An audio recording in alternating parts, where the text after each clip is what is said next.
धुळीचं साम्राज्य पसरलेलं आहे। धुळीच्या वादळामुळे वाहन चालकांना त्रास होतोय। धुळीच्या साम्राज्यामधून प्रवासी वर्गातून संताप व्यक्त केला जातोय। मुंबई गोवा राष्ट्रीय महामार्गावरून प्रवास करत असाल तर तुमच्यासाठी ही महत्त्वाची बातमी आहे। मुंबई गोवा राष्ट्रीय महामार्गावरती सध्या धुळीचं साम्राज्य निर्माण झालंय। पावसाळ्यामध्ये या महामार्गावरती पडलेल्या खड्ड्यांची डागडुजी करण्यासाठी जी खडी आणि माती वापरली होती ती वाढत्या उन्हामुळे त्याची धूळ होऊन धुराळा निर्माण झालेला आहे।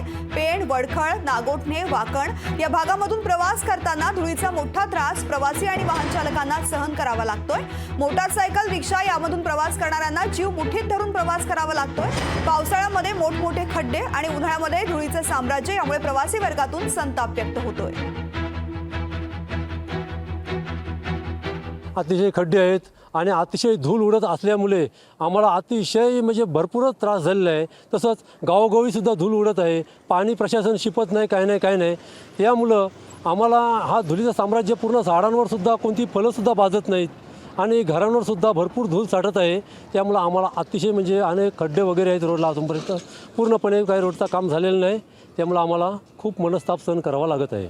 सरकारने आता तसं पाहिलं तर आता एक रस्ते व्यवस्थित पूर्णपणे करायला पाहिजे। आज 10-12 वर्षे उलटून गेली। इथून येता जाताना एवढा त्रास होतो, खड्डे पावसाळ्यात एवढी बेकार हालत होते।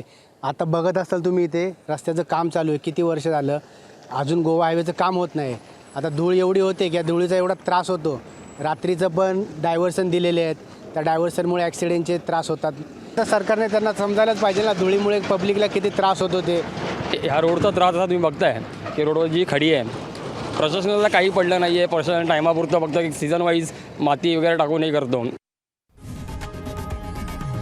लोकशाही मराठी ऐका, पहा, जागरूक रहा।